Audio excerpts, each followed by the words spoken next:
전 세계가 한국을 무시했었습니다. 한국이 기차를 만든다고? 불가능해. 기술도 없고 경험도 없잖아. 그렇게 무시당하던 나라가 지금 세계를 놀라게 했습니다.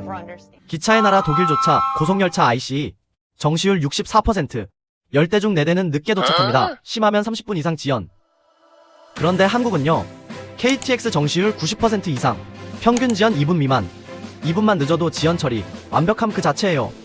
그 차이를 만든 건 단순한 속도가 아닙니다. 정확한 시간, 정교한 제어, 한치 오차도 허락하지 않는 한국의 기술력 때문이죠. 이제 그 기술이 국경을 넘어 달리고 있습니다. 한국 열차는 이집트, 터키, 폴란드, 브라질까지 전 세계 도시를 누비고 있죠.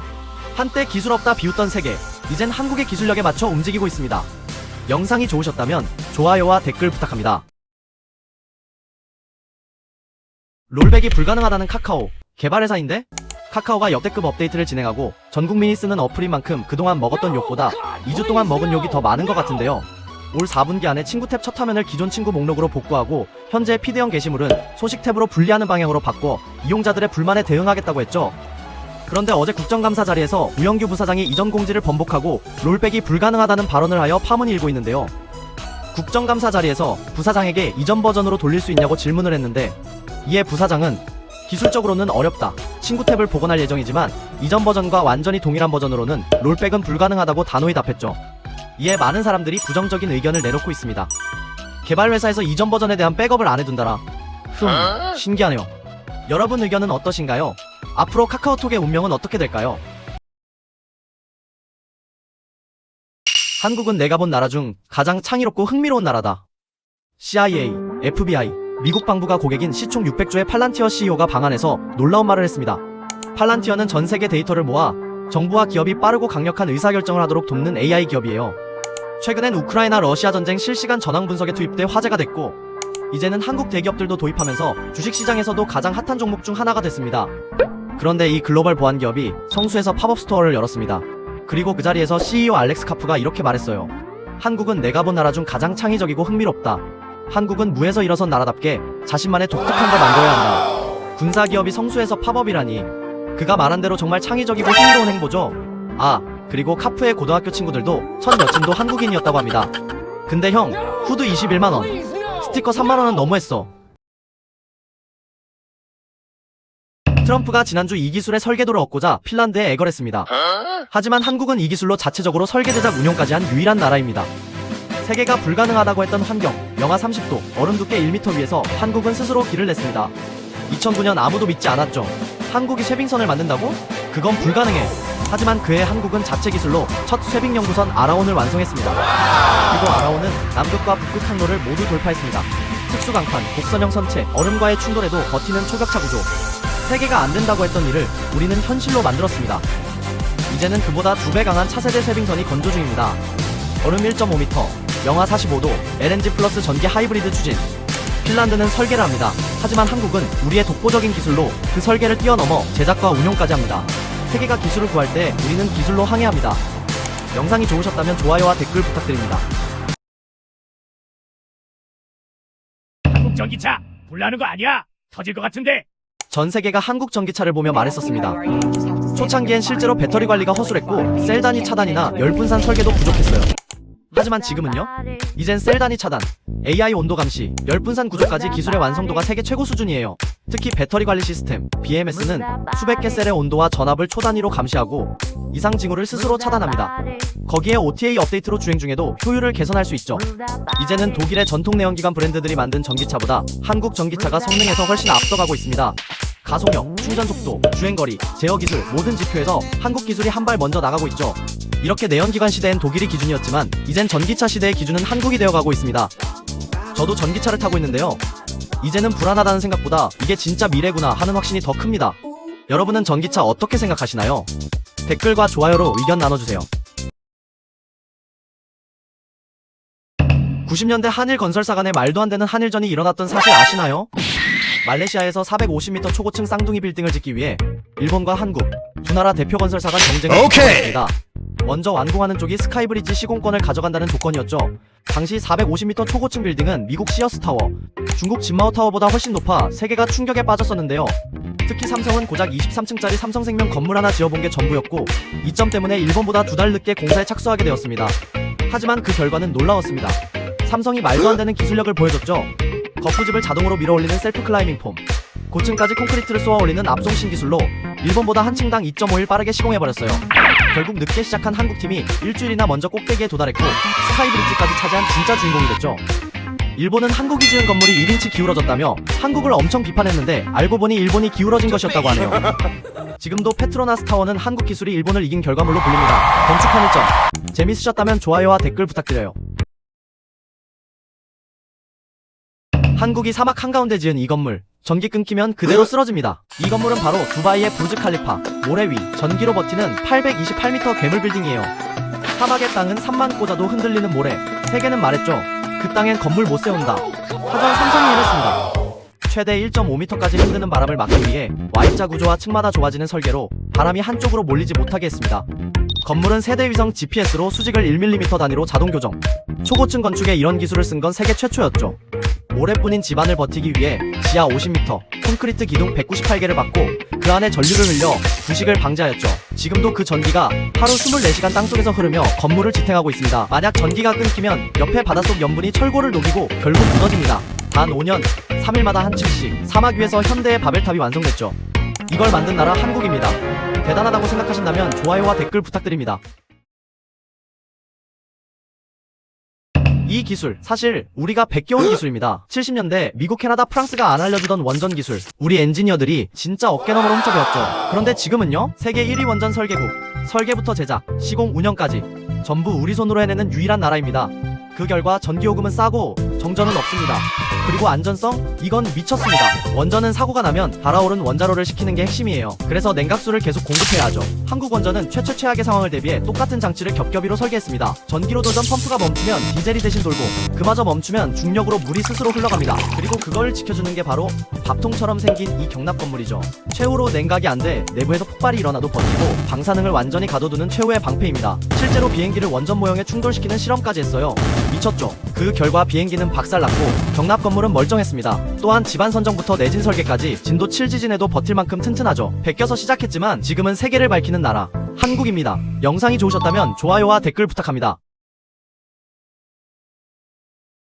트럼프가 에이펙에서 이렇게 말했습니다. 한국은 유례없는 발전을 이룬 나라다. 근데 그 발전, 이 시설이 없었으면 못했을 거예요. 60년대 경험도 예산도 장비도 없던 한국은 단 2년 만에 동양에서 가장 긴 428km 도로를 만들어냈습니다. 이보다 짧은 도로를 짓는데 40년이 걸린 나라도 있었죠. 불가능에 가까운 이 미친 프로젝트를 현대건설이 해냈습니다. 문제는 길을 내려면 산을 뚫어야 했는데 우리나라는 70%가 산이죠. 기회가 없던 시대, 엔지니어들은 폭약으로 산을 깨버렸어요. 안반마다 폭약량과 간격을 다르게 계산해야 하는 초정밀 기술이었죠. 게다가 한겨울엔 시멘트가 얼어서 굳질 않자 엔지니어들은 당시 신소재였던 조강 시멘트를 도입했습니다. 그 덕에 2년이라는 미친 기간을 맞출 수 있었죠. 이 시멘트는 비쌌지만 정주영 회장은 말했습니다. 어차피 주판 덮어놓고 버린 일이야. 계산은 나중, 나라가 먼저다. 그렇게 완성된 길 경부고속도로입니다. 서울에서 부산까지 16시간이 5시간으로 단축됐고 그 길 위에서 유례없는 발전이 시작됐습니다. 한국이 이 기술을 들고 나오자 미국 실리콘밸리가 비상에 걸렸습니다. 전자시계의 최대 단점, 바로 배터리죠. 하루도 못 가서 충전기에 꽂아야 하는 현실. 애플은 10년 동안 배터리 효율을 높이려 했지만 늘어난 건 고작 36시간. 그것도 저전력 모드일 때만 가능했어요. 그런데 한국의 삼성은 아예 다른 생각을 한 거예요. 그럼 충전이 필요 없게 만들면 되잖아? 그 기술이 바로 열전 갈바닉 전지. 사람의 체온 36.5도와 외부 공기의 온도 차이를 이용해서 전기를 만들어내는 원리입니다. 따뜻한 손 위에 찬 캔을 올렸을 때 생기는 김, 바로 그 온도차를 전기로 바꾸는 거예요. 한국 연구진은 이미 체온만으로 1.5V 전압 생성에 성공했습니다. 이 기술이 상용화되면 전자시계, 무선 이어폰, 스마트밴드, 이제 충전기 찾을 필요 없습니다. 몸 온도로 충전되는 시대 진짜 올지도 몰라요. 인간의 체온을 전기로 바꿔버린 나라 한국의 미친 역발상 기술입니다. 영상이 좋으셨다면 좋아요와 댓글 부탁합니다. 전세계 주차 빌런들, 그 문제를 한국이 로봇 하나로 해결해버렸습니다. 앞으로는 주차하다 사고 났다는 말 이젠 과거형이 될지도 모릅니다. 세계 곳곳이 주차 문제로 골머리를 앓고 있죠. 좁은 공간, 비좁은 동선, 오래 걸리는 출차 시간. 그래서 각국이 앞다퉈 주차 로봇을 개발하기 시작했습니다. 프랑스는 2019년부터 공항에 주차 로봇을 투입했지만 한 대 가격이 1억 원, 시간당 겨우 7대밖에 처리하지 못했습니다. 중국은 QR코드의 나라답게 바닥에 QR을 깔고 레일로 움직이는 방식. 하지만 레일을 새로 깔아야 하고 10년 넘게 개발해도 제한적. 그런데 한국은 달랐습니다. 납작한 로봇 2대가 차 밑으로 쏙 3톤짜리 SUV를 들어올려 테트리스처럼 스스로 주차를 완성합니다. 장애물을 피하고 기존 주차장을 공사 없이 기계식 주차장으로 바꿔버리죠. 비용은 20% 절감, 주차 면적은 30% 증가. 무엇보다 놀라운 건 속도인데요. 현재 실증 단계여서 한 대당 2분이 걸리고 실제로는 3배 정도 빠르다 하니 미쳤죠. 실증 단계인데도 프랑스보다 4배 빠릅니다. 결국 CES 혁신상을 수상하며 전 세계가 인정한 기술이 됐고 이미 현대차 공장에서도 실제 사용 중이라네요. 주차의 미래가 성큼 다가왔습니다. 드론이 로켓 배송으로? 한국이 이 기술을 들고 나오자 전 세계 방산 전문가들이 경악했습니다. 우크라이나 전장에서 드론이 전장을 바꿔놓은 건 이미 증명됐죠. 하지만 드론에게 아직 해결 안 된 문제가 있어요. 바로 사거리와 통신. 아무리 좋은 드론이라도 전파가 닿는 거리는 많아야 40km, 군용 위성 통신을 써도 현실적으론 80km가 한계였어요. 그런데 한화가 미친 아이디어를 냈습니다. 그럼 드론을 배송해버리자. 로켓 안에 드론을 넣어 발사해버린 거예요. 그 이름 바로 천문.0. 로켓이 100km 이상 날아간 뒤 공중에서 드론이 똑 하고 분리됩니다. 미사일의 속도로 날아가 기존보다 더 빨리 전장에 도착합니다. 그리고 그때부터 위성 통신으로 명령을 받되 통신이 끊기면 AI가 스스로 판단해 임무를 이어갑니다. 통신이 끊기면 미리 입력했던 표적만 맞추는 기존 드론과 달리 AI가 실시간으로 분석해 심지어 움직이는 표적도 방향을 바꿔가며 따라가서 타격합니다. 미국도 아직 상용화하지 못한 기술. 이런 걸 진짜 배달의 민족, 한국의 로켓 배송이라고 부르는 거 아닐까요? 이재용 회장이 말했습니다. 스티브 잡스가 IT 업계에 끼친 영향보다 우리 사회에 더 큰 유산을 남긴 분이다. 그분이 만든 기술 과연 무엇일까요? 바늘 같은 생필품에서 기계, 조선, 자동차까지 전쟁의 폐허 위에서 한강의 기적을 일군 한국 경제. 그 뿌리엔 철강 기술을 가진 이 기업 때문이었죠. 그때 세계는 말했습니다. 한국이 제철소를? 돈도 기술도 없는데 웃기지 마. 당시 한국은 고철을 녹여 쓰던 나라. 생산량은 일본의 200분의 1, 북한의 10분의 1 수준이었죠. 그런데 포항제철, 포스코가 해냈습니다. 철광석이 들어오면 제선, 제강, 연주, 아병까지 쇳물이 강판이 되는 일관제철 공정. 그 핵심은 약 2000도의 용광로, 철광석과 코크스를 녹여 순수한 쇳물을 만드는 거대한 화로였죠. 세계에서도 몇 나라만 다룰 수 있는 기술입니다. 덕분에 한국은 철강 수입국에서 수출국으로 바뀌었습니다. 그리고 그 제철소는 식민지 배상금으로 세워졌습니다. 창립자 박태준 회장은 말했습니다. 조상들의 피로 세운 회사에 사욕을 넣을 수 없다. 그는 평생 포스코 주식 한 주도 갖지 않았습니다. 맨 땅에 세운 용광로, 조상의 피로 만든 강철. 한국 산업의 심장은 바로 여기서 뛰기 시작했습니다. 영상이 재밌으셨다면 아래 영상도 시청해주세요. 우리나라가 핵잠수함 건조권을 미국에서 뺏어오자 전 세계가 발칵 뒤집혔습니다. 처음엔 필리 조선소에서 만든다더니 최근 청와대 공식 발표로 결국 한국이 원잠 선체랑 원자로를 직접 건조하고 농축 우라늄 장착만 미국에서 하기로 확정됐다네요. 그동안 디젤 잠수함은 연료 때문에 자주 떠올라야 했지만 핵잠은 한 번 들어가면 몇 달을 작전할 수 있습니다. 게다가 한국은 이미 원전 강국이자 조선 강국. 그래서 미국에서 20년 걸릴걸 한국에선 5년이면 끝날 수 있다 하네요. 그리고 기술? 수출 결정권도 이제 우리 손에 있어요. 이게 왜 중요하냐면 캐나다가 60조 원 규모 잠수함 사업을 추진 중인데 최근 캐나다 총리가 한국의 장보고급 잠수함을 직접 시찰했어요. 이 잠수함은 디젤에서 핵 추진으로 전환이 가능하게 설계돼서 캐나다 입장에선 완전 딱이죠. 폴란드도 8조 규모 사업을 대기 중, 페루, 필리핀도 수주 검토 중이라 하네요. 결국 핵 추진 기술, 수출권까지 다 잡은 한국. K 잠수함 시대도 열리겠네요. 캐나다 총리님, 한국에서는 뚜껑 열어보면 반품 안 됩니다잉. 전 세계 하늘을 나는 비행기 5대 중 1대. 한국 기름이 없으면 추락합니다. 요즘 해외 여행객이 폭발적으로 늘며 하늘이 다시 비행기로 가득하죠. 그런데 그 비행기 대부분 한국산 항공유로 나는 거 아셨나요? 항공유는 세계 최고 난이도의 정밀한 정제 기술이 필요합니다. 수백 도의 온도를 1도 단위로 조절하며 불순물과 황을 완벽히 제거해야 하죠. 조금만 어긋나도 엔진이 멈춥니다. 그래서 사우디 같은 산유국도 원유를 한국에 보내 정제한 뒤 다시 사갑니다. 한국은 전 세계 항공유 수출 1위, 시장 점유율 20%, 미국 비행기의 절반이 한국 항공유를 넣고 있다고 하죠. 기름 한 방울 나진 않지만 기술로 하늘을 움직이게 된 거죠. 그리고 이제는 사프, 지속가능 항공 연료까지 직접 만듭니다. 탄소 배출을 최대 80% 줄이는 폐식용유나 동물성 기름과 같은 폐자원으로 만든 친환경 항공유죠. 앞으론 탄소 규제 때문에 이걸 쓰지 않으면 비행기를 띄울 수 없습니다. 한국은 이미 사프로 테스트 비행에 성공. 이제 항공유도 모자라 그 정제 기술을 수출하고 있습니다. 하늘 위 연료, 지금도 미래도 한국이 책임집니다. 트럼프가 아무리 막아도 칩은 한국으로 오고 있습니다. 도대체 왜일까요? 지난 에이펙 때 엔비디아의 젠슨 왕이 방한해 이재용, 정의선 회장과 치킨의 동우 한국에 GPU 26만 장을 공급하기로 약속했습니다. 그런데 며칠 뒤 트럼프가 GPU 수출은 전면 제한한다고 선언했죠. 하지만 어제 청와대 하정우 수석이 GPU 수송이 이미 진행 중이라고 발표했습니다. 사실 트럼프가 막기엔 한국은 엔비디아에게 너무 매력적인 나라입니다. 왜냐고요? 엔비디아는 지금 피지컬 AI를 다음 세대의 핵심 트렌드로 보고 있습니다. AI가 이제 화면 안이 아니라 로봇, 공장, 자동차처럼 현실에서 움직이는 지능이 되는 거죠. 이걸 가능하게 하려면 제조업이 받쳐줘야 합니다. 대만은 반도체는 잘 만들지만 자동차나 로봇 같은 실제 제조 생태계는 없습니다. 미국은 반도체 제조 기반이 약하죠. 결국 전 세계를 찾아봐도 하드웨어, 제조, 로봇, AI 모두 정점에 서 있는 나라는 삼성과 현대뿐이죠. 그래서 치킨의 동에 SK는 빠져 있었던 걸까요? 그래서 트럼프가 막아도 엔비디아도 다른 선택지가 없기에 칩은 결국 한국으로 향할 수밖에 없죠. 다가오는 피지컬 AI 시대, 과연 한국은 어떻게 할까요? 영상이 좋으셨다면 구독과 좋아요 부탁드려요. 테슬라는 앞으로 전기차 회사가 아닐지도 모릅니다. 테슬라가 ESS를 위해 중국을 버리고 한국을 선택했습니다. ESS는 전기를 저장했다가 필요한 순간에 꺼내 쓰는 초대형 보조 배터리입니다. 근데 요즘 테슬라 얘기만 나오면 전기차보다 ESS가 따라붙죠. 테슬라는 태양광 그리고 메가페이라는 대형 ESS 사업까지 하고 있고 매출이 작년에만 100억 달러. 성장 속도는 자동차보다 더 빠르죠. AI 데이터 센터, 전기차, 재생에너지 최근 모든 산업에서 전기 사용량이 폭발적으로 늘었고 앞으로는 더 많이 더 안정적으로 전기가 필요해졌는데요. 그래서 ESS는 앞으로 모든 산업의 핵심입니다. LG에너지솔루션은 테슬라와 6조 원 규모의 ESS 공급 계약을 이미 체결했고 삼성 SDI도 수조 원대 계약을 추진 중. 그럼 왜 한국일까요? 미국이 중국 배터리에 60% 관세를 때리면서 중국산은 경쟁력이 붕괴됐고 품질 가장 좋은 한국 ESS를 선택할 수밖에 없게 됐죠. 그리고 앞으로 커질 피지컬 AI 시대에도 무선 전력 공급을 맞춰주는 건 결국 ESS입니다. 미래의 모든 핵심 산업의 대형 배터리 ESS 그리고 이 ESS의 핵심을 만들게 될 한국입니다. 영상이 좋으셨다면 좋아요와 구독 부탁드립니다.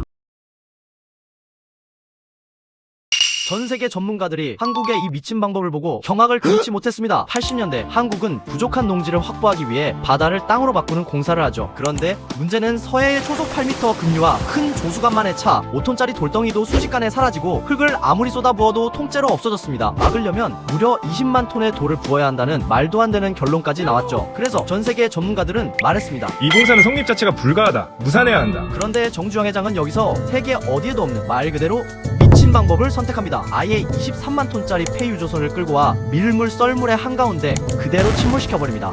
그리고 그 순간 토사를 부어 물기를 끊어버리는 전례 없는 공법을 사용한 겁니다. 결과는 압도적이었습니다. 공기 35개월 단축, 예산 280억 절감. 이 공법은 타임지 등 전 세계 정주영 공법으로 소개됐고 현대건설은 단숨에 세계적 기업으로 떠올랐습니다. 기발한 상상력 그리고 그걸 실행에 옮기는 결단력, 이게 바로 한국인의 정신을 제대로 나타낸 거 아닐까요? 한국이 이걸 만들어내자 실리콘밸리가 발칵 뒤집혔습니다. 애플이 졌거든요? 애플? 2025년인데 아직도 폴더블 하나 못 만들었어요. 출시는 매년 내년으로 미루고 있죠. 완벽함을 추구한다는 핑계로 6년째 입만 살았습니다. 근데 한국은 2019년부터 이미 팔고 있었어요. 갤럭시 폴드 7까지 6년 동안 매년 업그레이드 했습니다. 힌지 개선, 주름 제거, 방수까지. 남들이 할까 말까 고민할 때 한국은 벌써 7세대 찍었습니다. 그런데 이게 끝이 아닙니다. 애플이 첫 폴더블도 못 만드는 동안 삼성은 이제 3단 접기로 넘어갔죠. 다음 달 공개되는 세계 최초 삼성 트라이폴드 전면 스마트폰, 한 번 펴면 와이드 화면, 다 펴면 태블릿, 한 기기 안에 3기기입니다. 근데 이게 왜 미친 기술이냐면 폴더블 하나 만들기도 어려운데 두 번 접힐 때 두 힌지가 완벽하게 맞아 떨어져야 하고 화면이 세 겹으로 겹치는데 깨지면 안 되고 두께는 휴대폰처럼 얇아야 하죠. 미국이 1단계 앞에서 멈춘 동안 한국은 3단계를 현실로 만들어버렸습니다. 혁신의 상징이었던 애플. 하지만 디자인 조금 이쁘게 하는 것보다 이게 진짜 혁신 아닐까요? 게임 끝났습니다. 중국의 한 자동차 회사가 현대차를 넘겠다며 크게 도전장을 냈었죠. 그런데 박살났습니다. 뒤로요. 중국의 체리 자동차가 2023년 유럽에서 현대차 점유율을 넘겠다고 선언을 했었죠. 그리고 최근 체리 자동차는 중국 장가계의 상징 천국의 계단, 무려 999단의 초가 파른 계단을 등반하는 화려한 퍼포먼스를 준비했죠. 여기는 2018년 랜드로버가 계단 등반을 성공하며 전 세계적으로 유명해진 바로 그 장소죠. 그래서 체리의 신형 SUV를 이 계단을 넘는 모습을 보여주며 우린 성능으로 승부한다는 메시지를 전 세계에 알리고자 했습니다. 그 결과 첫 번째 구간에서는 잘 간다 싶었지만 곧바로 차가 뒤로 쭉 미끄러지며 천국의 계단 난간을 그대로 들이받아 문화재를 파손하는 장면이 전 세계로 퍼졌습니다. 그런데 더 웃긴 건 이 차량이 자체 동력으로 오른 것도 아니었다는 사실이죠. 로프 고정용 금속 앵커에 연결된 로프의 의존에 끌어올려지고 있었는데 그마저도 끊어지면서 차량이 그대로 뒤로 쭉 밀려 내려간 거죠. 현대차를 넘겠다고요? 정직하게 계단부터 넘어야 하지 않을까요? 지금 이 사람들 중에 외국인 근로자는 몇 명일까요? 여기는 삼성 평택 고덕 반도체 공사 현장입니다. 정답은 0! 진짜 단 한 명도 없습니다. 네? 2025년인데요? 요즘 이사만 해도 외국인 인력 필수이고 일반 공사장은 한국인 안 받는 곳도 많은데요? 삼성은 정반대로 갑니다. 외국인? 출입 불가. 한국인만. 그것도 홍채 인식 없으면 출입도 안 되죠. 왜 이렇게까지 하냐고요? 이곳은 그냥 건설 현장이 아니라 세계 최고 반도체 기술이 모여있는 기술의 심장, 완전히 신기술의 최전선이기 때문입니다. 여기서 기술 하나 새나가면 중국이 냅다 가져갑니다. 삼성 10년 노력이 한순간에 날아가는 셈이죠. 그렇기 때문에 돈 더 들어도 시간 더 들여도 한국인만 쓰는 이유? 그게 더 싸게 먹히거든요. 장기적으로 이게 가능한 이유는 삼성이기 때문입니다. 삼성, 나아가 한국의 미래를 책임질 반도체 기술. 삼성은 지금 한국 기술을 지키는 전쟁 중입니다.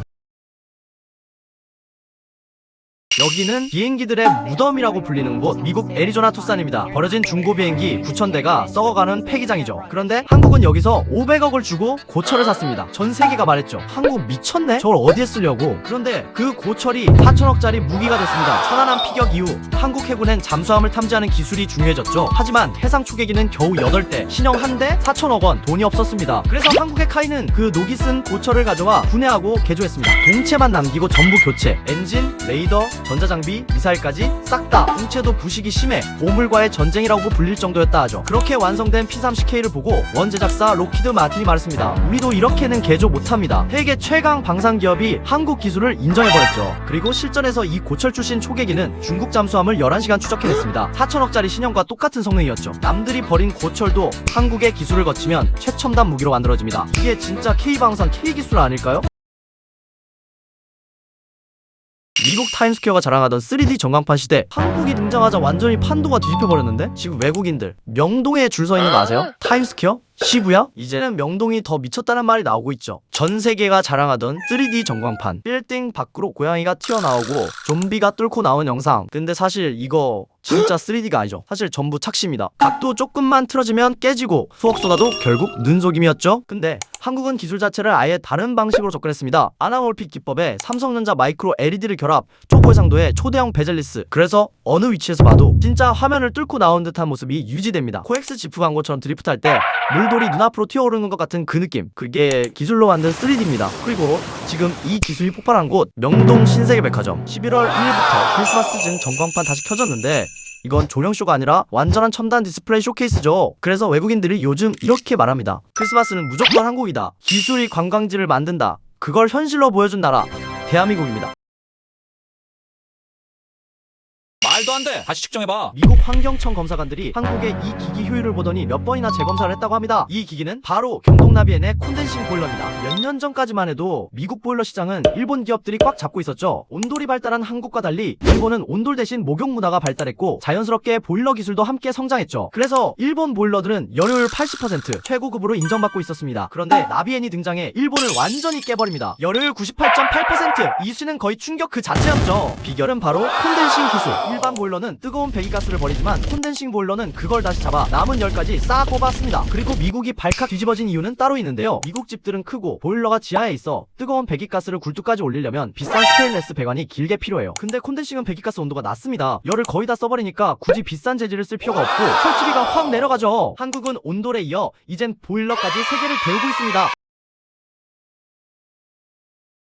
4, 3, 2, 엔진 정화. 16. 누리호 발사 이후 해외 커뮤니티가 엉뚱한 점 때문에 난리가 났습니다. 아니 한국은 뭐 이런 걸 쏘아 올려? 한국은 이번 발사로 스페이스클럽 11번째, 특히 1톤 넘는 실물을 우주로 올린 7번째 국가가 됐습니다. 근데 여기서 세계가 진짜 이해 못하는 부분이 있어요. 아니 왜 한국은 인공위성이 무슨 1.4톤이야? 사실 인공위성은 최대한 가볍게 만들어야 합니다. 러시아 시험 위성은 83kg, 미국은 13kg, 중국과 북한도 200kg 넘지 않게 제작하죠. 근데 한국은 무려 1.4톤? 사실 이유는 단순합니다. 누리호 안에 위성체 13개를 한 번에 때려 넣었기 때문이었죠. 그리고 이걸 해낸 곳이 하나 에어로스페이스입니다. 이번 발사는 미국 스페이스X처럼 최초로 민간 기업인 하나 주도로 성공했죠. 그런데 하나는 최근 세계 최강 탄도미사일이라 불린 현무5를 만든 그 회사. 로켓이 저 정도면 각도만 낮춰도 멀리가... 에이 아니죠. 절대 그런 거 아닙니다. 그냥 한국은 경량화 기술이 없어서 그런 겁니다. 진짜로요. 일론 머스크가 만든 AI 그록5가 페이커에게 도전장을 했습니다. 그록5는 게임 설명서만 읽고도 스스로 실험하며 어떤 게임이든 플레이할 수 있다고 밝힌 AI. 근데 웃긴 건 페이커가 즉각 도전을 받아줬다는 거예요. AI가 인간에게 도전? 이 장면 익하지 않나요? 맞아요. 이세돌 대 알파고. 인간의 패배 후 사람들은 말했습니다. 인간의 시대는 끝났다. 근데 이번 상대는 다릅니다. 상대는 페이커 대상역. AI는 확률을 계산하고 최적의 선택을 하고 실수 따윈 없죠. 근데 페이커는요? 상대를 읽고 심리를 흔들며 일부러 미친 선택을 합니다. AI가 제일 약한 게 뭔지 아세요? 사람이 일부러 바보처럼 플레이하는 순간입니다. AI 대 페이커. 확률? 계산? 다 필요 없고요. 이건 단순 게임이 아닙니다. AI 기술의 한계를 재는 실험이고 그 기준점 위에 또 한 번 한국이 올라갔습니다. 전 세계 배들은 한국에 이거 없으면 침몰하게 될 겁니다. 배 한 척이 운항하는데 가장 많은 돈이 들어가는 게 뭔지 아시나요? 바로 배 밑에 붙은 따개비 제거. 이놈들이 붙는 순간 물 저항은 폭증하고 배는 무거워져 연료가 줄줄 새기 시작하죠. 그래서 전 세계 해운사들은 따개비 제거에 매년 수십조 원을 태웁니다. 문제는 이게 생각보다 정말 안 떨어진다는 것. 그래서 방법은 딱 두 가지였죠. 잠수부가 들어가 긁어내거나 배를 도크로 올려 스크래핑과 고압 분사. 하지만 이 방식들 느리고 위험하고 더럽습니다. 배의 손상, 인명사고 위험, 오염물로 인한 환경 문제까지 근본적인 예방책을 전무하죠. 그런데 한국은 여기서 발상을 완전히 바꿉니다. 로봇 청소기를 만들어봐? 그래서 등장한 게 배에 착 붙는 로봇 청소기. 무게 400kg이 넘는 로봇이 특허 기술인 강력한 자성으로 선체에 달라붙어 따개비를 밀어내듯 제거하죠. 일주일 걸리던 작업이 이제는 단 몇 시간. 오염물도 필터로 전부 회수해 친환경이고 따개비가 아예 붙지 못하게 하는 파울링 방지 기술까지 개발 중. 앞으로 전 세계 해운업계의 새로운 기준은 한국에서 시작됩니다. 전 세계 건축 전문가들이 이건 절대 못 짓는다고 한 건물이 있습니다. 바로 21세기 피사의 사탑이라 불리는 싱가포르의 마리나베이 샌즈 호텔입니다. 피사의 사탑 기울기가 5도라면 이 건물은 최대 52도. 이 정도면 21세기 피사의 사탑 맞죠? 심지어 설계자 모셰 사푸지조차 설계는 했지만 이게 실제로 지어질 줄은 몰랐다. 꿈이 실현됐다고 했죠. 극악의 설계로 세계적인 건설사들이 포기할 때 쌍용건설이 등장. 기울어진 형상의 모습은 쉬워 보이지만 건설 단계에서는 기댈 곳도 없이 공중에서 기울어진 건물을 지어야 했죠. 그래서 쌍용은 다리에서 쓰던 포스테이션 공법을 건축물에 최초로 적용했습니다. 그리고 하이라이트, 이 건물의 상징 수영장이 있는 배영상의 스카이파크. 길이가 에펠탑보다 깁니다. 근데 더 미친 건 한쪽 끝이 지지대 하나 없이 67m를 허공에 내민 상태라는 거. 불가능하다고 했던 건축 단 2년 만에 해낸 나라 한국입니다. 하버드, MIT, 스탠퍼드 세계 최고 천재들이 모인 강의실마다 한국에 이건 반드시 놓여 있습니다. 한국 필즈상 수상자 허준희 교수는 이걸 천사의 눈물로 만든 것 같다고 말했죠. 그건 바로 한국산 분필입니다. 분필이요? 사실 이 기술의 시작은 일본 하구로모였지만 후계자가 없어 폐업 위기에 몰렸었죠. 3대째 이어오던 전설의 분필이 사라진다 하자 그 순간 세계 수학자들은 모두 패닉. 모든 학교에선 사재기까지 벌어졌죠. 그때 한국의 수학 강사 신영석 씨가 직접 일본을 찾아가 기술과 설비를 인수합니다. 여기서 끝? 아니죠. 한국은 복원에 만족하지 않았어요. 압축 성형, 특수 열 처리, 표면 코팅으로 단점이던 분지는 거의 0. 강도와 마찰감은 더 완벽해졌고 색도 여러 가지로 개발되었죠. 세계 수학자들은 말했죠. 분필도 생각도 끊기지 않아. 오답이 나올 수가 없다. 전 세계 명문대 강의실을 장악한 K문구류. 한국산 분필입니다. 세상이 바뀌면서 사라지는 건 어쩔 수 없지만 제일 좋은 건 맨 마지막에 사라져야 하지 않을까요? 한국 제품 중에 모든 집에 하나쯤 있고 중국 총리가 부러워하고 보잉에서 소송까지 한 물건이 있는 거 아시나요? 비행기도 반도체도 아닙니다. 그것도 40단계 정밀 공정으로 만드는 기술 덩어리 바로 손톱깎이입니다. 좀 웃기죠? 97년 당시 중국 2인자 주롱지 총리가 한국산 777 손톱깎이를 들고 말합니다. 이런 것 하나 우리는 왜 못 만드는 거냐? 이런 품질을 배워야 한다. 그런데 여기서 뜻밖의 걸림돌이 등장합니다. 미국 보잉. 이유는 단 하나. 이름이 777? 777은 우리 비행기 이름이다. 상표권 침해다. 상대는 세계 최대 항공기 회사. 하지만 한국은 굴하지 않았죠. 조사해보니 이 손톱깎이 보잉 777보다 먼저 미국 시장에 팔리고 있었던 거죠. 결국 미 특허법의 핵심 선사용 원칙이 적용. 결과는 겁먹은 보잉이 먼저 화해를 제안. 지금도 두 회사는 각자 777을 함께 사용하고 있죠. 중국을 놀라게 하고 보잉을 물러서게 한 기술. 그 기술이 여러분 손에 있습니다. 인도에서 한국 기업이 성공하기는 진짜 지옥 난이도라는 거 아시나요? 대우자동차도 포스코도 모두가 힘들어했던 그 시장에서 지금 한국 기업 하나가 판을 완전히 갈아엎고 있습니다. 지난달 문바이 증권거래소 타종 소리와 함께 첫날 주가 50% 폭등! 인도 IPO 역사상 최대 자금 몰림 신기록. 그 기록을 세우며 등장한 한국 기업은 바로 LG전자입니다. 식상하다고요? 지금 얼마나 현지화가 됐는지 아시면 깜짝 놀랄 거예요. 향신료 범벅 기름때를 박살내는 식기세척기, 모기 지옥에서 살려주는 실링팬, 정전 7시간에도 음식 안 썩는 냉장고, 난을 집에서 따끈하게 데우는 전자레인지. 지금 인도 가전 인기 순위 싹 다 한국산이 먹었죠? 그리고 가장 미친 사실? 인도 LG전자 법인의 시가총액이 본사 LG전자 시총을 넘었습니다. 대박이죠? 최악의 난이도 시장을 뚫으면 결과는 이렇습니다. 한국은 그냥 시장 자체를 접수해버립니다.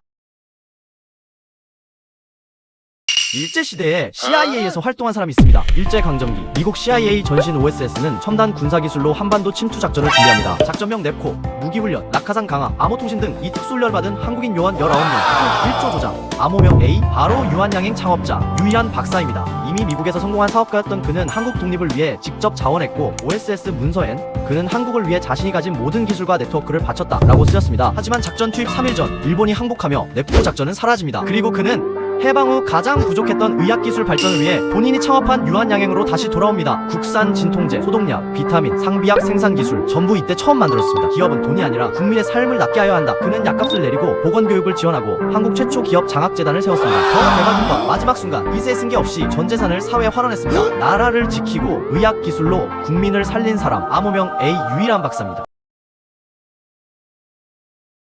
페루가 왜 한국 무기를 골랐는지 밝혀지자 경쟁국들이 그대로 멘붕에 빠졌습니다. 페루는 최근 우리 현대로템의 K2 전차 54대와 장갑차 141대 도입 계약을 체결했는데 이건 중남미 역사상 최초의 대형 지상전력 무기 계약입니다. 남미 전체가 놀랄 만큼 큰 규모죠. 그럼 왜 한국일까요? 페루 지형을 보면 해안 주변만 평지일 뿐 조금만 들어가면 전부 안데스 산맥입니다. 평지, 협곡, 고산지대가 뒤섞인 전차 입장에선 정말 지옥 같은 환경이죠. 근데 이 지형 어디서 많이 본 것 같지 않나요? 맞습니다. 바로 한국입니다. 우리나라는 산지 비율이 70% 넘는 전차가 다니기엔 최악의 조건이죠. 이런 최악의 조건에서 탄생시킨 산악용 괴물 전차가 바로 K2 전차입니다. 하체를 앞뒤로 기울여 호를 자유롭게 꺾는 유기압 현가 장치, 급경사에서도 힘이 안 빠지는 출력, 짧은 평지에서도 바로 들어가 쏠 수 있는 반응성까지. 페루 입장에서는 같은 산악투성이인 나라에서 이미 실전 배치돼서 검증된 전차라니 선택할 수가 없는 거죠. 가격도 외교 때문도 아니고 기술로 안데스를 넘고 있는 한국입니다.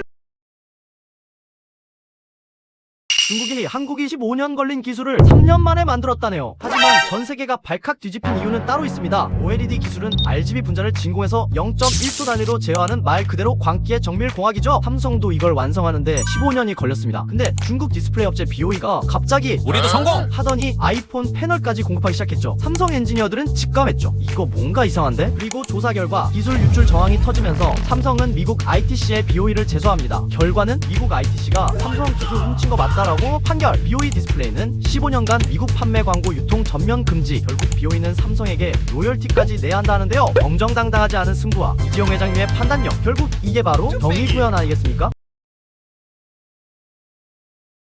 한국 보안 생각보다 약한 거 아니야? SK, KT에 이어 쿠팡까지 개인정보 유출 터지고 미국에서는 집단 소송까지 추진한다네요. 근데 한국은 원래 방어에 미친 민족이었다는 사실 아시나요? 우리나라에는 150번 공격받고도 단 한 번도 안 뚫린 성이 있거든요. 일단 성벽이 그냥 자연석이 아닙니다. 1000만 개의 돌을 일일이 다듬어 속부터 차곡차곡 정교하게 시공했죠. 높이 10에서 20m, 폭 7에서 8m, 둘레는 1680m. 규모 자체가 압도적. 근데 진짜 미친 건 입구입니다. 서문은 절벽 옆에 붙어 있어 병사들이 동시에 많이 못 들어오고 입구엔 옹성까지 있어 들어오는 순간 위에서 화살 찜질, 그리고 찜질을 뚫고 안으로 들어오면 바로 거대한 연못이 있어 물귀신이 됩니다. 동문은 길이 지그재그라 전진 자체가 힘들고 북문은 벽 2개가 앞을 가로막아 성문을 열기도 어렵습니다. 그리고 가장 고을 때 있는 남문, 문이 성벽 5m 위에 달렸죠. 그냥 창문이에요. 사다리 없으면 출입 자체가 불가능이죠. 성 안에는 논밭과 우물이 많아서 버티는 건 기본. 솔직히 게임도 이렇게 만들면 욕먹습니다. 이런 구조 덕에 외세의 침략에도 150번이나 함락되지 않고 버틴 거죠. 돌로 만든 성벽도 1000년을 버텼습니다. 이제는 한 땀 한 땀 디지털 성벽을 세울 때 아닐까요? 전 세계가 발칵 뒤집어졌습니다. 조종사 한 명을 키우는데 무려 200억 원 이상 드는 거 아시나요? 그래서 지금까지 전쟁에선 전투기만큼 조종사도 중요했죠. 그런데 이걸 한국이 완전히 뒤집어버렸습니다. 최근 한국 카이가 개발한 AI 파일럿 없는 무인기가 혼자서 작전을 수행하는 모습을 시연했죠. 무인기는 출격하자마자 적을 찾고 회피 기동을 하고 판단까지 스스로 내리고 타격까지 손도 안 떨고 수행. 미쳤죠? 이 무인기는 한국형 전투기 KF-21에 탑재돼 조종사를 보조할 예정. 조종사는 한 명이고 여러 무기들이 AI로 연계되는 유무인 복합 전투 체계를 구축한다네요. 그리고 이 기술 전쟁에서만 끝나지 않을걸요? 재난구조, 극한환경 탐사, 우주와 무인수송까지 무한대 영역에서 사용될 예정이죠. 세계가 뒤집힌 한국의 AI 파일럿. 이제 하늘을 지배하는 나라? 한국이 될 수 있을까요?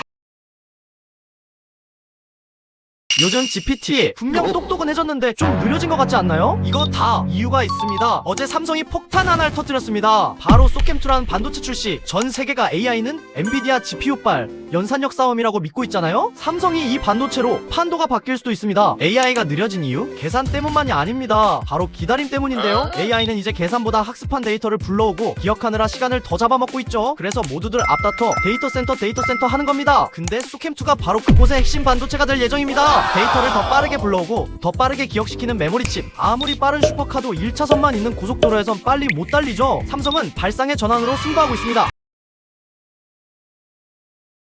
미국 해군 서열 1위가 어제 미국 군함을 한국에 맡겼습니다. 지난주 미 해군 참모총장이 직접 한국 조선소에 나타났습니다. 그리고 한국의 함정술이 개조 오버홀 즉 MRO 기술을 보더니 입이 떡 벌어졌죠. 그러더니 바로 어제 미국 군수지원함이 한국 항구에 입항했습니다. 목적은 내부 리모델링과 수리. 세계 최강 미 해군이 자국이 아닌 한국의 군함을 맡긴 겁니다. 대체 왜일까요? 지금 미국 조선소는 가동률도 떨어지고 평균 수리 기간만 무려 2년 반. 반대로 한국은 싹 갈아버리는 MRO 기술이 세계 최고인데다가 용접 자동화율도 87%. 심지어 AI가 용접부도 자동으로 검사까지 하죠. 미 해군 참모총장이 이걸 보고 완전히 뒤집어졌습니다. 한국 조선업이 세계 1위인 건 알았지만 미국이 자기네 군함까지 한국에 보낸다고요? 이게 지금 대한민국의 기술력 아닐까요? 여러분의 의견은 어떠신가요?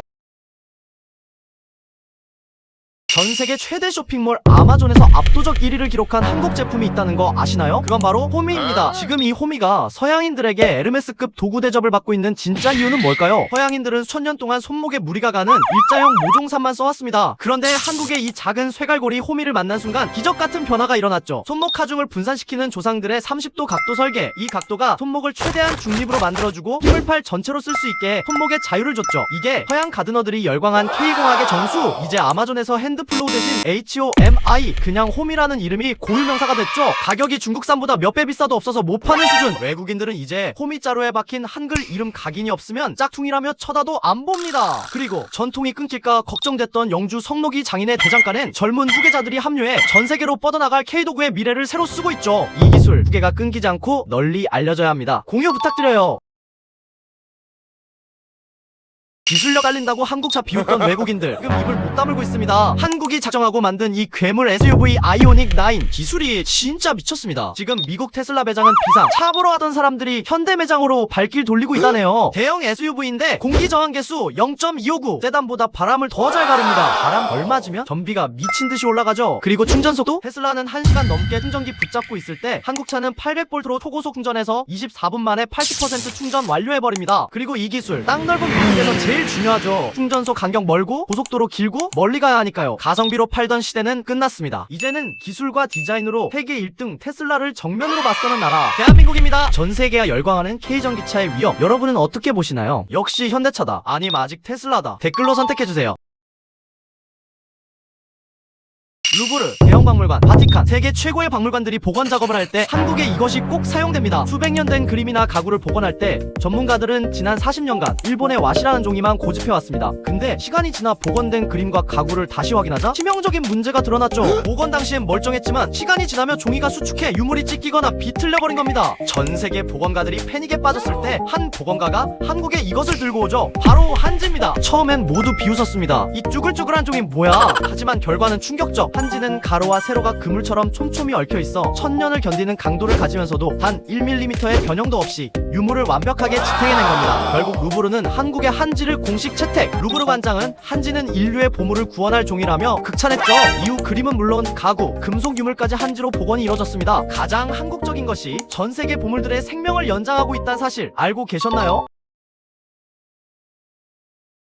사담 후세인이 체포되던 그 지저분한 은신처에 유일하게 놓여있던 한국 제품이 뭔지 아세요? 최첨단 스마트폰? LGTV? 아닙니다. 바로 이 투박하게 생긴 한국산 석유 난로입니다. 낮 기온 50도 불타는 사우디에서 한국산 난로가 1위를 먹고 있죠. 난로? 처음엔 다들 비웃었죠. 미쳤어? 사막에서 누가 난로를 써? 에어컨이나 팔아. 하지만 한국 기업 파세코는 밤이 되면 영하권까지 뚝 떨어지는 사막의 살벌한 추위를 노립니다. 그리고 여기서 한국 기술의 정점이 폭발하죠. 단순히 공기만 데우는 게 아닙니다. 상판에서 요리하고 차를 끓일 수 있는 하이브리드 취사 기술. 유목 문화가 일상인 중동 사람들에게 이건 말 그대로 신의 한 수였습니다. 또 특수 세라믹 심지 기술로 그을음 제로. 6000번을 껐다 켜도 고장나지 않는 미친 내구성에 전세계가 경악했죠. 콧대 높은 일본 제품을 밀어내고 중동 점유율 1위, 전세계 캠핑 난로 시장 50%를 씹어먹는 K난로의 위험. 오늘도 전세계 추운 모든 곳을 한국 기술로 데피고 있습니다.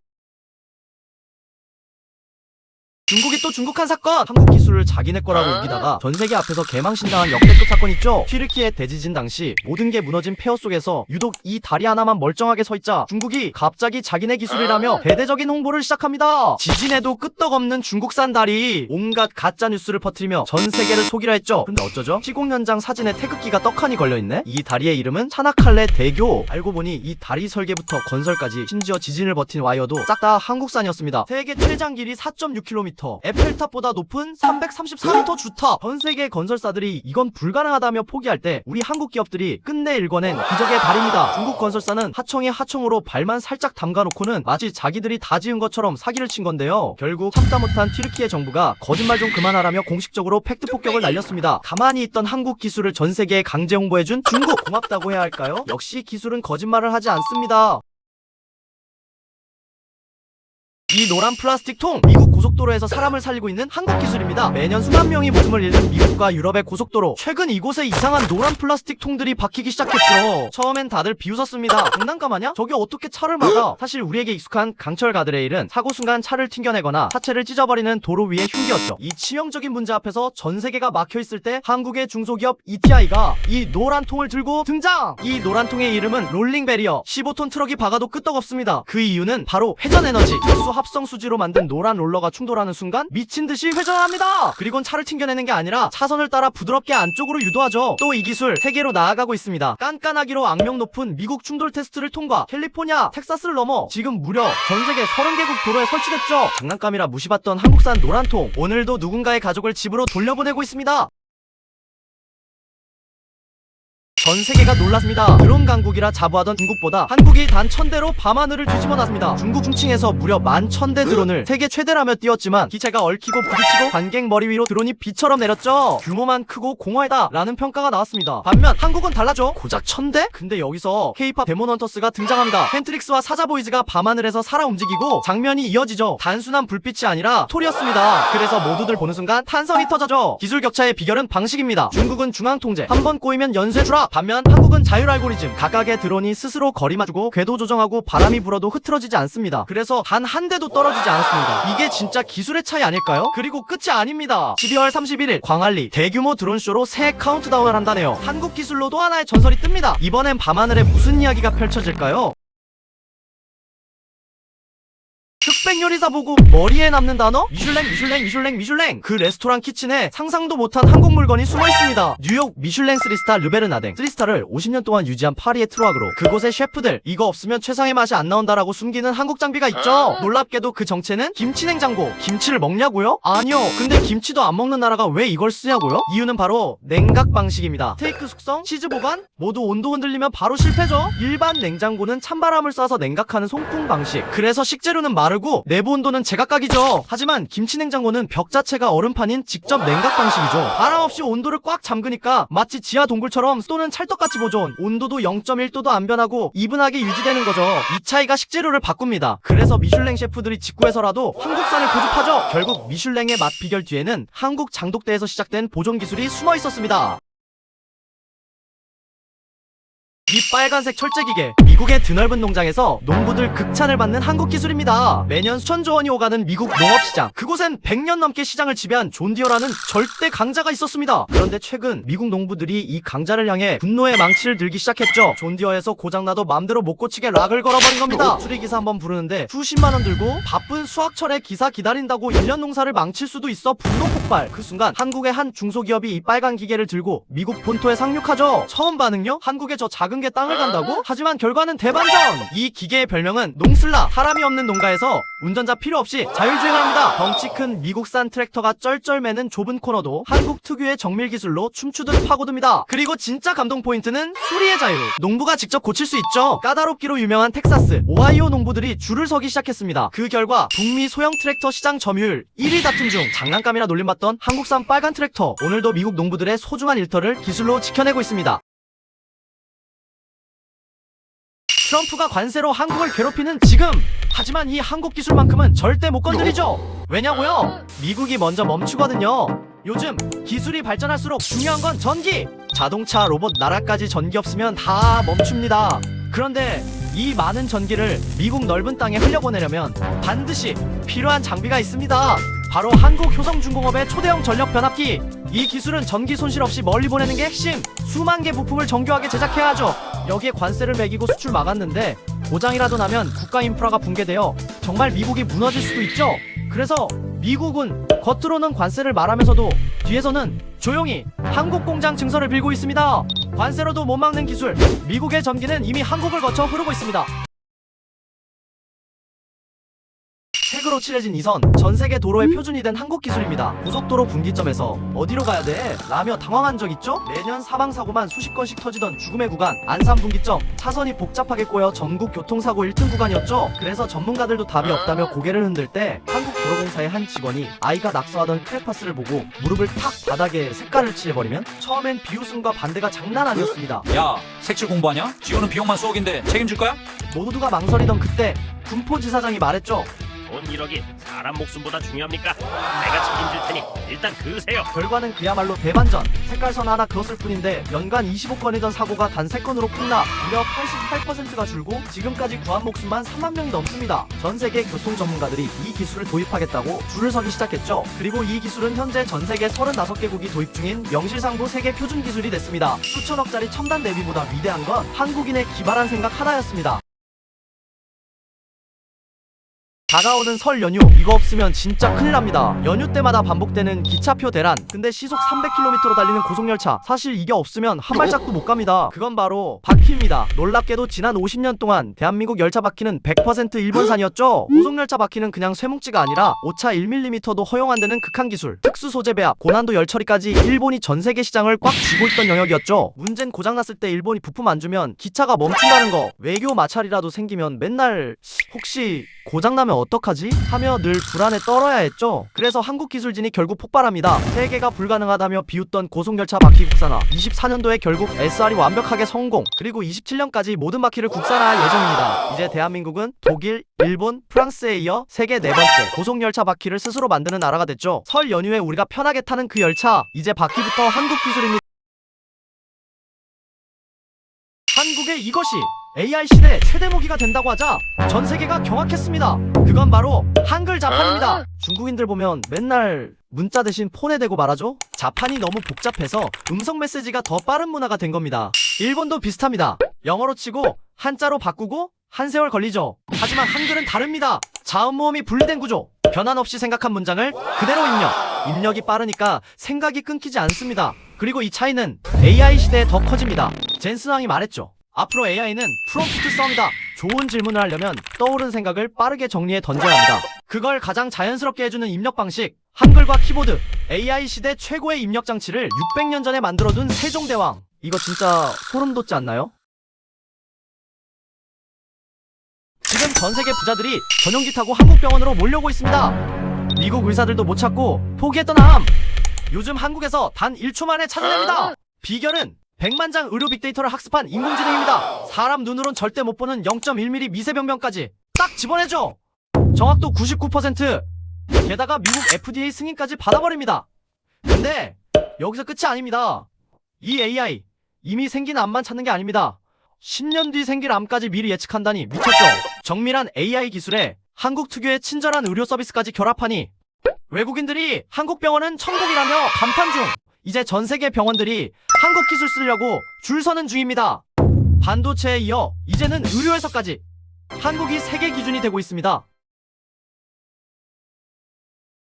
서울에서 대전까지 갈 수 있는 지하 고속도로가 인천공항 밑에 숨겨져 있다는 거 알고 계셨나요? 사실 이 도로는 캐리어가 비행기 타기 전 달리는 길입니다. 해외여행 가면 내 집 무사히 나오길 기도해야 하죠. 경유라도 한번 했다간 캐리어가 지구 반대편으로 가는 대형 사고는 일수. 그런데 인천공항은 다릅니다. 지하 20m 아래 컨베이어 벨트 길이 무려 141km. 서울에서 대전까지 거리죠. 이 미로를 수만 개의 짐이 무려 시속 45km로 질주합니다. 해외 공항 전문가들 처음 보곤 입이 떡 벌어졌죠. 저속도로도 안 섞인다고? 비밀은 AI 고속분류 기술. 짐 태그를 0.1초 만에 인식해 최적 경로로 멈춤 없이 이동. 오차율은 0.0001%. 100만 개 중 하나 틀릴까 말까한 수준이죠. 그래서 생긴 마법 같은 장면. 비행기에서 내려 입국장에 도착하기도 전에 내 짐이 먼저 나와 기다리죠. 이 기술을 배우겠다고 전 세계 공항 관계자들이 줄을 섰고 결과는 세계 공항 서비스 평가 500개 공항 중 1위. 유럽과 미국이 수십 년 못 푼 숙제. 이게 바로 인천공항의 클래스입니다.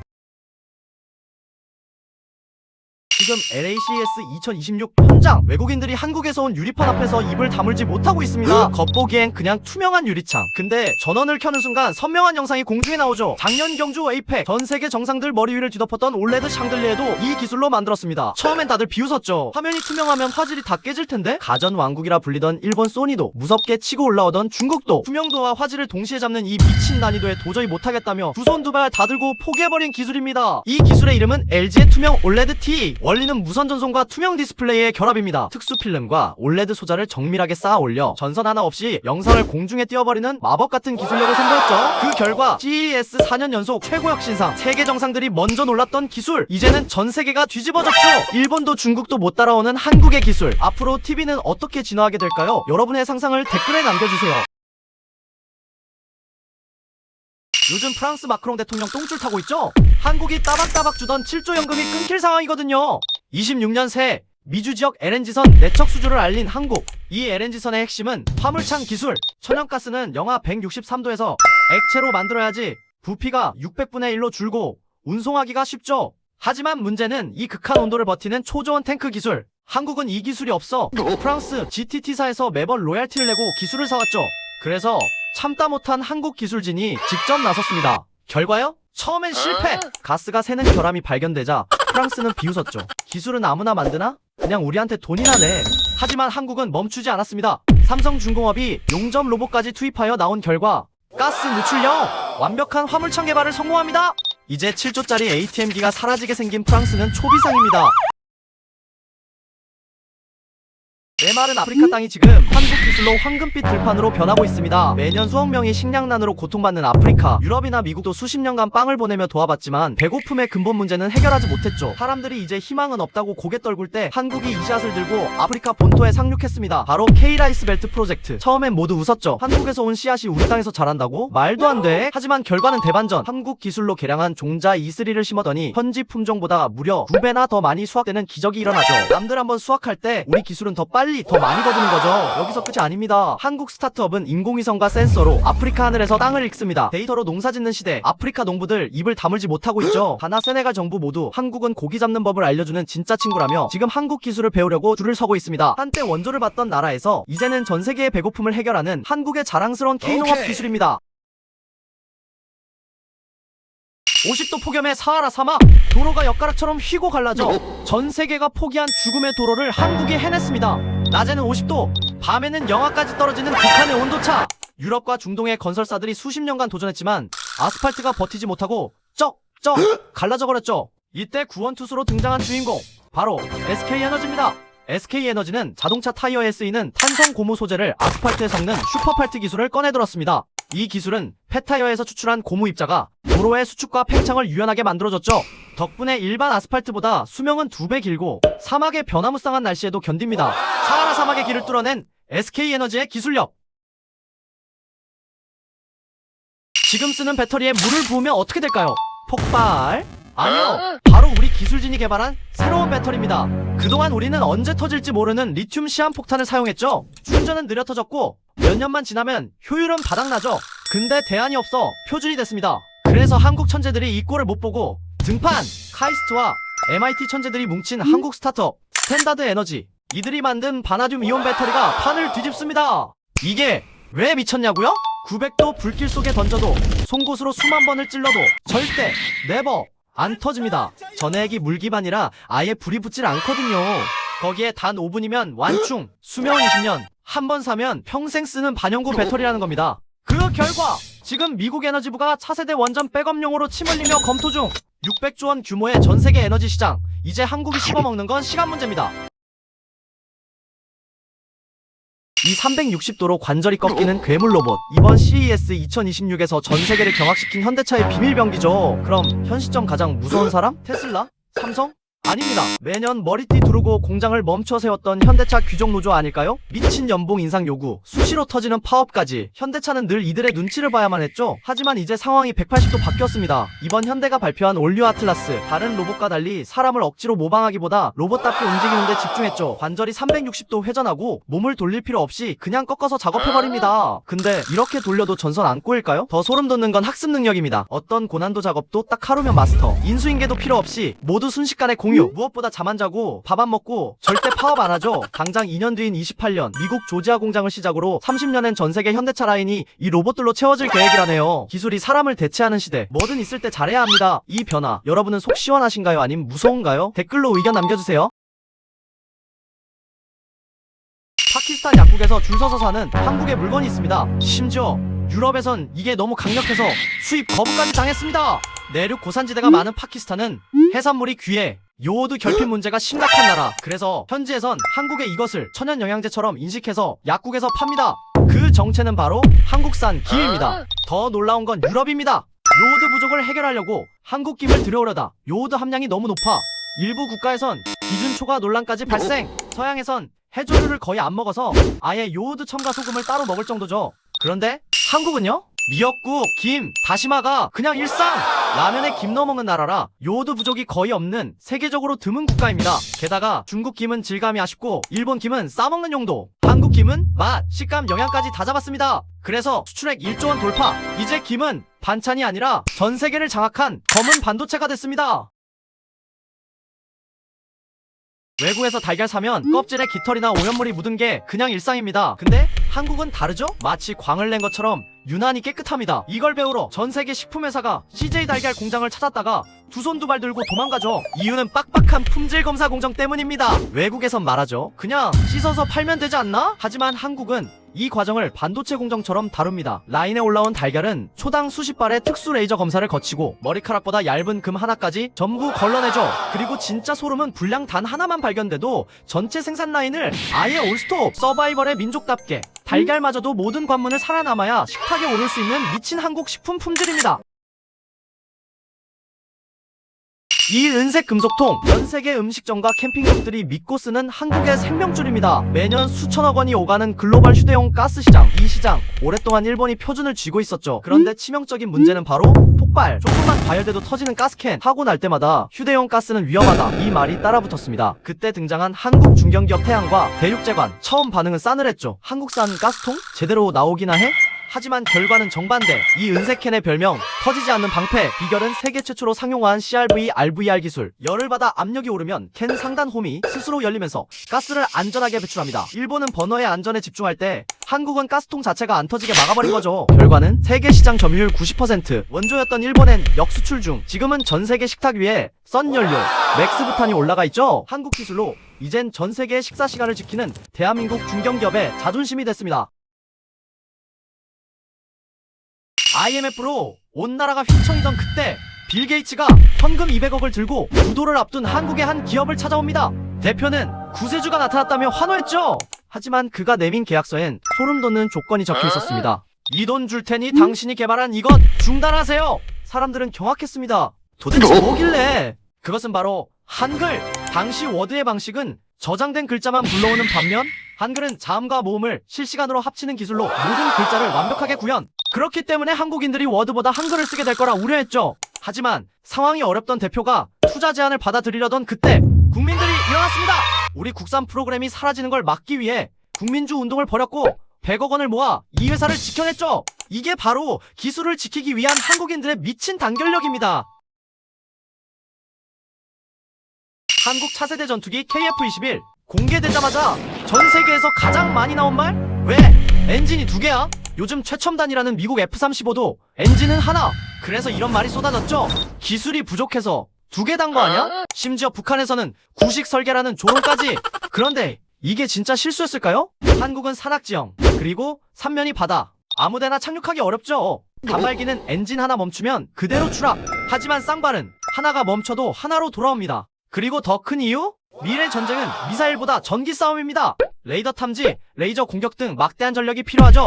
그런데 전투기는 엔진으로부터 전기를 얻죠. 그래서 엔진이 2개면 전투기 자체가 날아다니는 발전소가 됩니다. 낭비라고 했던 선택, 지금은 미래형 설계라는 말이 나오는 이유입니다. 전 세계가 오랫동안 해결하지 못한 사고를 한국이 단 70만원 기술로 끝내버리자 전 세계가 경악했습니다. 사람 살리러 가던 구급차가 빠르게 달리다 교차로에서 사고 나는 일 생각보다 자주 발생하죠. 사이렌 소리 나면 요즘 길은 잘 비켜줍니다. 하지만 노래 듣는다고 사이렌 못 듣고 신호가 바뀌자마자 예측 출발을 하다 보니 구급차가 환자를 태운 채 교차로에서 쾅! 그때 조승희 소방관이 길바닥 홍보 조명을 보고 아이디어를 떠올렸죠. 그리고 구급차에 프로젝터를 달아버렸습니다. 그 결과 소방청 아이디어 경진대회 1위! 사이렌보다 빠른 빛이 먼저 도로 위에 나타나면서 보이지 않던 사각지대가 순간 사라집니다. 사람을 살리는 골든타임을 지키는 기술, 이거 적용해야 한다? 위험하다? 의견 들려주세요. 지금 일론 머스크가 밤잠 설치며 한국인만 원하고 있습니다. 중국의 전기차 1위 뺏긴 테슬라가 사활을 건 옵티머스. 하지만 아무리 머스크라도 이것 없이는 그냥 깡통 로봇에 불과하죠. 바로 삼성전자가 세계 최초로 양산에 성공한 HBM4 4나노 공정의 초당 3.3TB라는 괴물 같은 속도. 이게 들어가야 로봇이 비로소 완성이 되죠. 머스크는 야심차게 반도체 자체 생산을 외쳤지만 기술이 없으니 이제 한국인에게 올인하기 시작했습니다. 트위터인 X에 태극기를 10개 넘게 띄우면서 파격적인 조건으로 반도체 관련 기술을 가진 한국인을 채용하겠다 했죠. 미쳤죠? 전 세계가 탐내는 K반도체의 위상, 개인의 자유니 많이 줄 때 가야 한다? 아니면 국가 핵심 기술은 지켜야 한다? 여러분이라면 머스크의 제안을 수락하시겠습니까?